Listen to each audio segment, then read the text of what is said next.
Hey, everybody, welcome back to the Reclamation Podcast, where we're reclaiming practices for life and leadership in Christ. My name is Tony, and I'm your host, and I'm back today with a repeat offender, a name that if you're an OG listener of the podcast, you'll recall from, I guess it was about a year ago, Scott McGohan. Scott is a leader of leaders in the Dayton area. He is an absolute beast of a guy when it comes to culture. And what I mean by that is that he has literally written the book on how to develop a good culture in your workplace. His latest resource, Culture is an Inside Job, is a must-read for any leader out there. And it's what I call sneaky Jesus, so it's not overtly filled with like scripture, but because Scott roots his life in Christ, you can kind of see it permeate through the writing. I know you're going to love this conversation. We talk all about culture, about how do we get rewarded, how do we get in trouble, about all the things that we all do as leaders. He's such a great man. I have a ton of respect for him. Here's my conversation with Scott McGohan. Scott, thank you so much for the time to be here today. Hey, well, thanks for having. Hey, thanks for everything that you do too. I tell you, you just bring light to the world, and I'm grateful for you. Well, I'm just trying to keep up with all the work that you're doing, brother. Like it is amazing to watch how God is working in and through your story. And you remember last time you were here, I asked you about your calling, and that's generally where I start. But since people can go back and listen to that episode, I'm going to go in a little bit of a different direction. And I'm going to ask you a kind of an abstract question first. What does it mean to you to lead boldly? A great question. I think, at least for me, it is when I'm scared. I'm scared of what other people are going to think about what I'm going to say, or what other people are going to do because of what I want to do. When you just kind of listen, to the Holy Spirit like come into you. Yeah. And it's just like, I hear that, and it's like move with words, move with your body. And I think some people are afraid to move, and sometimes we got to move. When did you realize that fear doesn't get to be the primary voice of your life? Because I think there are a lot of us when you're like, man, when I'm scared, I'm not doing nothing. Like I'm sitting in my bed, and I'm eating my Oreos, and I'm just like shutting it down. But that moving is a vast difference from that. And I would imagine you didn't get there by accident. You know, honestly, I don't know when, but I watched my son do it. We were in Oklahoma City, and he was interviewing a film school, and there was a kid that was getting picked on in a park downtown. And it was a strange town. I'd never been there before. And I was watching it, and I was just kind of like, hey, let's go the other direction. And because I don't know what's going on. I don't know what these kids are doing. And I started to turn, and then my son took off running and went towards that person that was being picked on. And I was like, it's even hard to talk about, because I was like, gosh, like a 19-year-old kid's going to teach a 45-year-old man to move. And so we got back to the room. I got to talk to him about that. And, he was talking about, he just has a real low tolerance for, for people that are getting picked on. And that was a big wake up call for me. I was trying to protect him, and quite frankly, I was tired, and I was like, I don't know what's going on over there. And somebody else will, stick their nose in that. And I didn't, and he did. Wow. That's incredible. And then after that, is it just a series of remembering when you're faced against fear, or is it just one of those things that was almost like, I'm not going back? Well, that night I felt my heart race. And then what I do today is your body tells you so much about yourself. And if you can learn around the signals in your body, like when you're mad, what happens in your body? When you're sad, what happens in your body? When you're in fear, what happens? It's the earliest signal that we have for emotional intelligence. So for me, when my heart races, that tells me I've got to move. I've got to move. And the biggest thing that I've learned here too is like prayer in public. When someone's just like something's hurting or something's not right, and what I've appreciated about that is a lot of people Maybe you're afraid of what are people going to think about me if I pray. But here's the most powerful thing is actually they're waiting for someone to do it. And if you step out and do it, it's amazing. It's just incredible. So my heart tells me, if it starts to race, then that tells me I got to do something. So as we record this, your book has just entered the wild in full force. Congratulations, by the way. Thank you. I'm curious, is it now is out there and people have it in their hands? How are you feeling? What has been your reflections? Take me through kind of the emotional roller coaster of book launch week. Yeah, it was. I'm really glad it's over. I'll tell you that. Because here's the thing, because you spend so much time on it, and to be honest with you, you really don't even know if it's going to be any good, right? Yeah. And there's a lot of, you play golf, Tony? I do.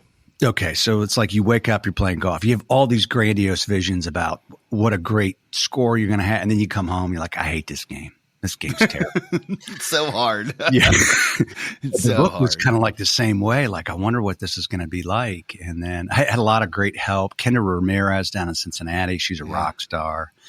And then Jody helped me with a lot of stuff. And then just sitting back and hoping that, people would lean into it. And so it hit, I think, #1 bestseller in 7 categories, which was really cool, in ebook. And then a couple of bestsellers in paperback. Now, that's for the day. Right. So I'm not talking like it's. Yeah. But still, you got to celebrate the victories. 100%. Yes. So it was great. And now I'm getting some really nice, honest, humble feedback from people that have actually read like some of the stories in there. Well, you're incredibly vulnerable in the book about kind of just your own stuff. And we're going to jump into a couple different parts of the story and the book. But I thought it might be a good idea for us first to talk about the idea of culture. And one of the things that you talk about is that culture equals your reputation. And I'm wondering if you could kind of take us into, first of all, what's a good working definition of culture so that we can all be on the same page? And then 2, when did you realize that the culture is also your reputation? Yeah, I always thought like an entity defined the culture, like brick and mortar, a company, but it's actually the people that define that.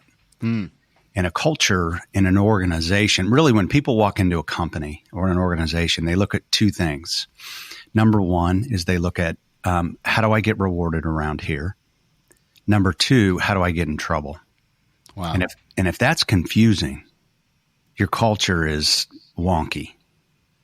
And what I've learned in my career around culture is as leaders, what we tolerate is what we encourage. So if that's confusing to people, it's going to be very, very difficult. And then unfortunately inside of organizations, they, obviously the CEO's job and leadership's job is to, carry the culture and move it forward. But that's really hard if you're the only person carrying the torch. But if you've got an army of people that are behind you that believe in the same mission, the same vision, the same story, then beautiful things can happen. So you have to find those people that will celebrate it, that will protect it, and that will honor it.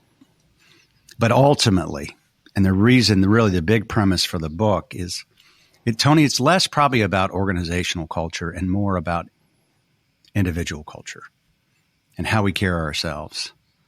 Because there's a lot of young people out there that are great leaders and they're working in a really crappy company. Yeah. And they can actually change that company. A 25-year-old can change it. Just be brave. People want to follow someone. So if you're young out there, I'm going to tell you, go lead until someone tells you not to, because no one's going to tell you not to. And they're going to keep following you. And it's going to be awesome. You start the book off by talking about this idea of a destructive hero and how you're the case study of this character. Can you kind of take us through that idea, destructive hero, and how would I know if I am one? Mm-hmm. Yeah, it's obviously a lot of destructive heroes have no idea that they are one, because it's really wrapped up in massive ego and massive pride. For me, it was success equaled performance plus the opinions of others. So for me, it was the more I had, so the more stuff I had, that would tell society that I was okay. And the faster I ran, it would tell everyone that, hey, I'm really fast, I'm really successful. So it's a super wonky way to live through life. So I really didn't try to feed myself deeply inside or individually. I tried to, your opinion of me meant more than my own opinion of myself. And the only way to feed that is to like either materialistic, like through stuff, cars, clothes, homes, or, number one in sales, or maybe it's alcohol. I mean, you pick a poison because it's out there. And for the most part, a lot of destructive heroes are really successful. They're rock stars. Yeah. They manage the biggest accounts. They're number one in sales. They're all over the place. And so a lot of people, they're untouchable, and I'm a founder's kid. Like, who's going to come in and tell the founder's kid that he's a nut job? Right?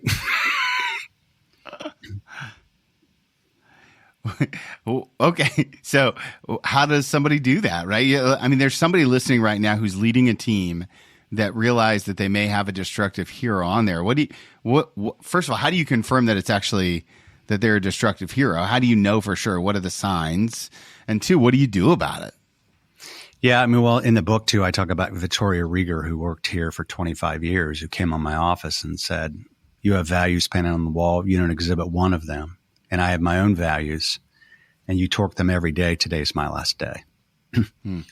So if you have an individual culture in your soul, in your mind, in your heart, in your spirit, then people that torque that culture, be brave enough to call that out. Just be brave enough to call that out. Victoria was brave enough to call it out. And then if you're an organization and you have those rock stars, there's like some math that I kind of walk through for a company to illustrate. So number one is count all the hours that you spend talking about this individual. Number two, take everyone's salary that's dealing with this individual. Then divide all of those salaries by the number of hours that you talk about this person.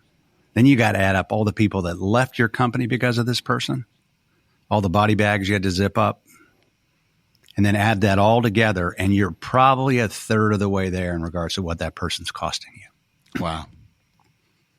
And then you just lay the hammer. You show them the bottom. The bottom's a beautiful place to be, but you got two choices when you get there. You can dig or you can climb. So you can redeem a destructive hero. But it takes a lot of hard work, but it takes a lot of truth. Yeah. Yeah. One of the things that you talk about is this idea about an authentic employee and creating a culture that allows people who they are. How do we live in that tension of like, hey, I want to give you the truth that you show up this way. And also I want you to be who you are, because I mean, what if who somebody is kind of a jerk? Yeah. Well, what's great is when you have a great culture, you don't have to run them out. Other people will. Because they won't tolerate it. That's just not the way we behave around here. It's just not. And because here's the one thing we know, at least in McGohan Brabender, and really what I'm passionate about is everybody comes to work with their whole life in their back pocket. Yeah. They come to work with divorce. They come to work with addiction, taking care of elderly parents, their kids getting bullied at school, bad grades, marriage, all of that shows up at their desk. And employers that understand that employees don't leave that stuff at home, that all that stuff comes in the building, and they embrace that, and they bring to life vulnerability, it lets other people know, number one, they're not alone. Other people are broken just like me. And then it gives people the power and the strength to say, I'm going to do something about that. Do you think, talk to me about the steps, because you guys didn't have that culture at McGohan Brabender prior to your big kind of conversion experience. What happened after, as you say, your butt fell off and you began to realize who you were. And then we talked about that in the last podcast, but how did you begin to turn the ship of this giant organization to really become something that cares about culture in the way that it does today? Actually we did. We had a really good culture. It just wasn't very clear. It just wasn't clear, but we were small, so we were all in one building. So all the evidence of treating people fairly and being kind and authentic and vulnerable, it was all within earshot and eyeshot. But when you open offices in Cincinnati, Indianapolis, Columbus, all of a sudden it's like, this better be easier to see and feel. So we spent a lot of time articulating, what are our core truths? What do we believe in? What are some anchor statements? How do we make this come alive? We share hero stories every month with our workforce. So it's examples of real people doing beautiful work. And as a leader, you should be a great storyteller. And if you're a great storyteller, what's awesome is the people that aren't in the story, they'll start behaving because they want to be in the next chapter. Like, I want to be a part of a story. Yeah. So, and it's contagious. It's like, I want to have someone read something about me next month. So I'm going to go off the grid and do something. It's really cool. I imagine there's a leader listening right now who's like, Scott, that sounds awesome, but I'm a horrible storyteller. Is that a skill that can be learned? How do you get better at it? Yeah, it's a great question, but I would encourage someone to think about the most beautiful experience they've ever been a part of. Could be a wedding, could be a trip, could be a vacation. And a way to be a great storyteller is to actually have the other person close their eyes, and you can close your eyes and tell that person the story about that event and everything that happened, what you could smell, what you could see, what you could feel. And that's all storytelling is. It's to bring alive the senses, what I saw, what I heard, what I felt. And I mean, everyone's a good storyteller. Now, as your leader of an organization, if you can't tell a compelling story about your company, you got a problem. Because you should really believe it, because your workforce, they're waiting for you to tell a story about your company because they're a part of it. They're a part of it. When you think about your faith and impacting culture, I mean, I know that you're very intentional about bringing Jesus in appropriate ways and leading from that perspective. It feels like, as I was kind of getting familiar with the book, that a lot of your culture was based on biblical principles without saying them, like sneaky Jesus. Talk to me about the intersection of culture and faith, for someone who's leading a team or for you who's leading an organization like McGohan Brabender. Yeah, for me, and I've said this before, but I'm on the recruitment committee, not the membership committee. Yeah. And I do believe that no faith is faith in something. So in our faith, we are called to be attractive, not promoting. And then, when I found God, I was freaked out by heebie-jeebie words. And heebie-jeebie words were like the word witness. And even the word gospel was I don't understand that. And then so in my own vocabulary is how do I change those words? They mean the same, but they sound differently. So how do I share with someone my journey? And that's witnessing, right? And how do I share the gospel? And that's just the really good news of life and what's possibility. You go back to the Beatitudes. And you just talk about that, I love it said, blessed are the meek. I don't want to be meek, but yeah, you do want to be meek. You want to be humble. You want to be vulnerable. And even if I'm wrong, and I was talking to someone about this the other day, I said, let me read these Beatitudes to you. And if I'm wrong and I'm food for worms, I get these as my legacy to my kids and my grandkids and to society today. That's what I get if I'm wrong. But what if I'm right? And I know I'm right. And you can change that language inside the organization, and everybody wants faith in something. Everybody wants faith in something. Hey guys, just pausing this conversation with Scott to remind you to check out our new website, follow2leadcoaching.com. Follow the number 2leadcoaching.com. We'll link to it in the show notes, but essentially what it is it's my new venture to walk alongside leaders just like you. People who are trying to root themselves in their mission, vision, values, trying to figure out what their strategic objectives are and how do you get them done in a timely manner. This is all about coaching and planning. And if you're a leader who feels alone, if you're a leader who is isolated, if you want a little boost, a little pick-me-up, reach out. I'd love to work with you and your team, whether that be coaching or strategic planning. It's an incredible opportunity for us to connect. And the best way to do that, follow the number 2leadcoaching.com. Now, let's finish up this conversation with Scott. So then is your constant process to give a vision of what they could have faith in? Is it constantly casting towards the future? Or you talk to the leader out there who's like, man, I'm just not sure what the next step is outside of like hitting a sales goal. But I think what I hear you saying is it's got to be something more than that. Oh, 100%. It's got to be more than that. You know, I think it is. And I've always said the mirror is a wonderful place to find a friend. Yeah. And if you're not a friend to yourself, then it's going to be really hard to be a friend to other people. And so if you're, the first step, at least for me, was around self-awareness of who I am. And self-awareness in regards to who I am meant like looking at all of it, the good, the bad, and the ugly. The good is obvious. It comes out. It stands in front of us. The bad is getting that out of your head and out of your mouth and on paper or in somebody else's ear and get all of that gunk behind you. We all make mistakes. And then when we can begin to accept ourselves, we can accept other people. And we can accept other people. We can accept their shame, their guilt, their past, their struggles.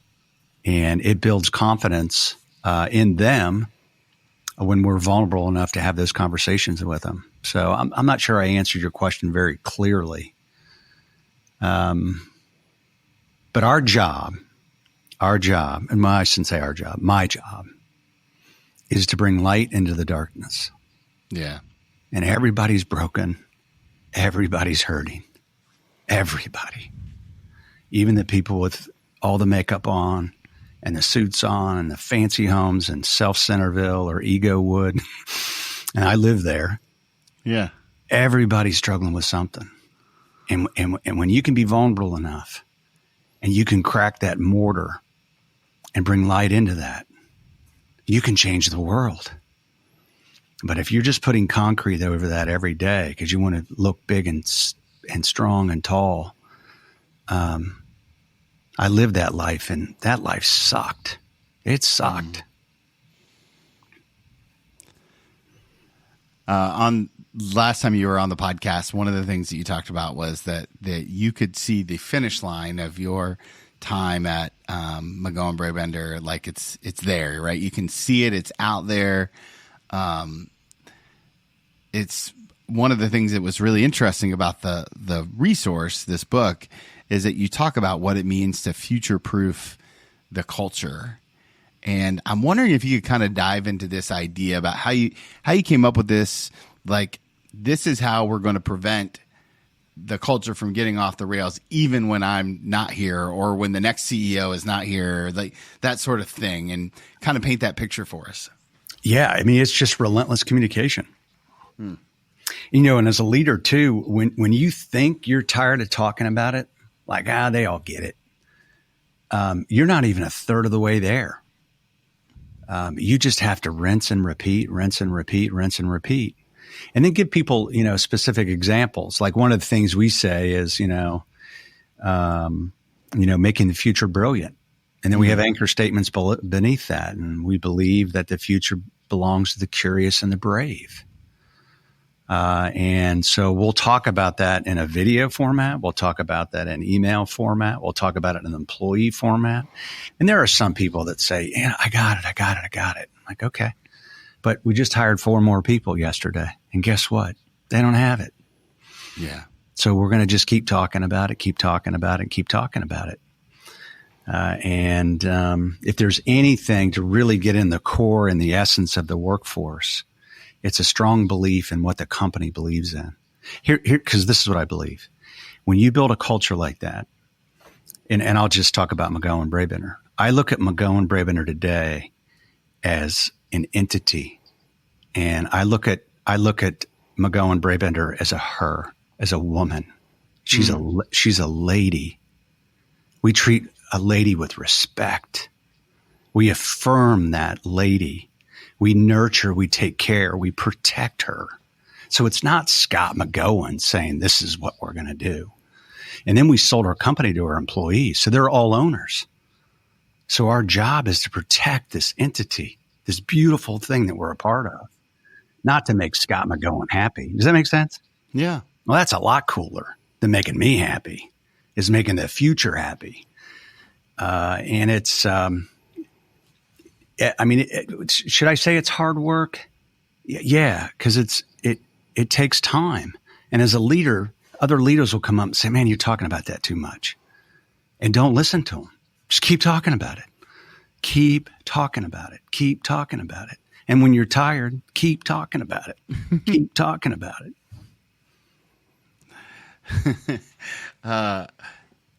When you think about the next decade for McGohan Brabender, like, is it fair to think that some of the culture and the kind of the anchor statements will shift? Is it one of those things that should let me ask this another way. Should I be evaluating some of my anchor statements in my own life as seasons change? Oh, absolutely. I mean, because I know right now, there's a big meeting behind me that I'm not in. Because it's all the leaders in the organization, and the doors closed, and I'm like, man, like I used to be in that meeting. I'm not in the meeting. You used to run that meeting. I know. But the thing is I trust them, and I know, and they're doing a beautiful job. And the best I can do is step away and give them the encouragement and the empowerment to go make a beautiful difference. And they are. They're doing a wonderful job. But so as a leader, instead of me being curious about what's going to happen, what I'm really doing is reflecting on the great work that I did. Like, I left, kind of stepped away at, after 34 years, and I can burden myself with saying, why are they doing that today? That doesn't make any sense. Or I can say, hey, look, I brought us through, the shift in the Affordable Care Act. Brought us through managing COVID, brought us through an ESOP, I can look back and say, hey, I did a pretty good job. There's certainly I could have done better. There's probably even better leaders that could have done a better job than I did. But looking back, in my opinion, has been, what a blessing that's been. That's been amazing. But they're probably going to change the vision. They're probably going to change the mission. They're probably going to, every culture should adapt to change. Psychological, when you look at like socioeconomic issues in regards to the culture, it will shift. And they need to change that without, tapping me on the shoulder and saying, hey, is this okay? Like, hey, if you believe it, go. Yeah, I think that's beautiful. If you believe it, go. I want to take the idea of culture being an inside job. I want to take that a little bit smaller to your family. Like one of the things that you mentioned very vulnerably at the last podcast was that you may not have led your family as well as you've led your place of work. And so I'm curious if you could talk to the mom or dad who's listening who wants to create an intentional culture in their family life. Like if they want to create that with their home and maybe they have small kids or like me, they've got medium-sized kids.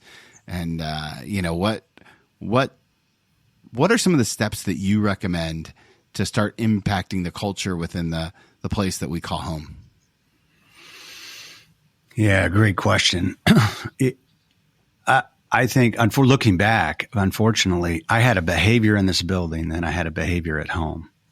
Then I had a behavior on the golf course, and I had a behavior at church, and I had a behavior everywhere. So I was a chameleon.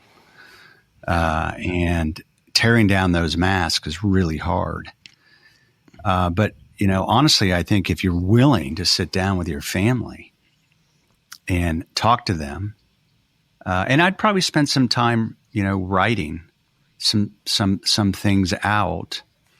And then maybe a great place to start would be even before you were married or before you even had children, as a husband or a wife or a mother or a father, this is what I wanted to do. This is the father I wanted to be. This is the husband I wanted to be, or the wife. And then get real honest about that. And then if you're super honest about it, there's gigantic gaps in that. Yeah. But if I was sitting down with my dad and he said, "Hey, look, like I wanted to spend more time with you, and I had a promise to myself that I would do that with my kids, and I failed you. And I want to try to be different. Help me." I think help is the most powerful word in the English language. And if you're super authentic with your son or your daughter or your wife around, I'm lost and I need help. I want to be this person here, and I'm not. I'm not. I'm not. I know I'm not. Can you help me? And who knows what might come out of that? Really cool stuff could come out of that. Here's the one thing I love about children. Their memories aren't as long as ours. Sometimes us as adults, man, we got a brain like an elephant. We will never let people forget.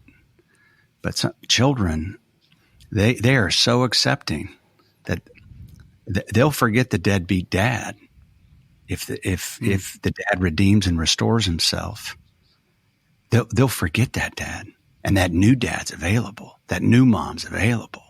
I've seen it 100 times in recovery, and it's the most beautiful thing in the world. So just get honest. Get super honest with yourself.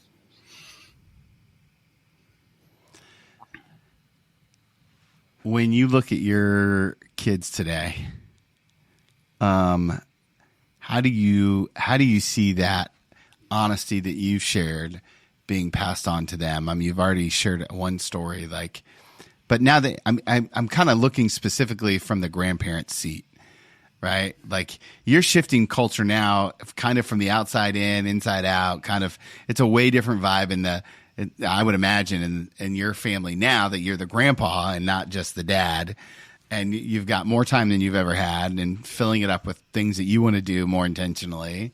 What's that like? Kind of steering the ship from the outside, or are you? I don't even know. Yeah, it's I tell you, it's amazing too. I'm watching like our daughter and son-in-law raise our grandkids, and to be honest with you, I mean, I don't know what it's like to be a mom, and what it's like to be a dad, and so I'll just compare my daughter to me, but she's a better mother than I ever was a dad. And I'll give you an example. We were in the Exumas, and my grandson wanted to go down this like rapid thing, and my granddaughter is 3, and she just jumps in and goes down with a little floaties on, and well, he starts crying and he loses his mind, and he's really throwing a fit. And finally he gets in and he comes to the shore, and my granddaughter looks at him. He says, and she calls him Bubby. And the captain of the boat's sitting right there, and she says, Bubby, you conquered your fears. Now you can enjoy your day. I'm like, what in the world? So I asked my daughter, and then every night when Ellison goes to bed, I mean, she tells her, and she asked her to repeat it, you are brave. You are beautiful. You are smart. And she has Ellison say that. I didn't teach her that. But I do think some examples of being vulnerable, being a better dad than I was before, maybe told her, hey, maybe I can take nuggets of that and grow and carry that into my own kid's life. Does that make sense? Yeah. Yeah, this is so good. I have one more question for you about culture that I want to get to in just a second. I know that my podcast family is going to want to connect with you. Where's the best place where people can pick up their copy of the book? Where's the best place to stay in touch with you if they want to watch Thankful Thursdays with Scott? Where do they get all those things? Yeah, when I retire, I don't know where Thankful Thursday is going to go. I don't know. We'll see. But LinkedIn, Scott McGohan, Twitter, Instagram. My email is scottmcgohan@gmail.com. And the book is amazon.com. Culture is an inside job. And we'll link to all that in the show notes, of course. So if you're driving, don't worry about it now. I got you covered. Here's the question. Let's say that you're talking to a young leader, a young Christian leader who's just stepped into their first big management role, but they've got team members around them and now they're leading for the very first time and they want to build a culture that promotes their faith in a way that is authentic and promotes something bigger than just the bottom line. What piece of advice are you giving to that young leader? Oh, good question. I'm a big fan of writing things down, getting the trash out of our head. I think for that young leader would be to really sit down and maybe explore what they wished somebody would have done for them. So if they could have reflected on, one of the things you wish they would have, other people would have encouraged or said, and then think about carrying it from that point, because that's a real point of honesty.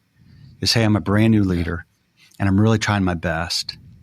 And as I've thought about this conversation with you, I've had a conversation with someone just like me, but I wish it would have gone this way.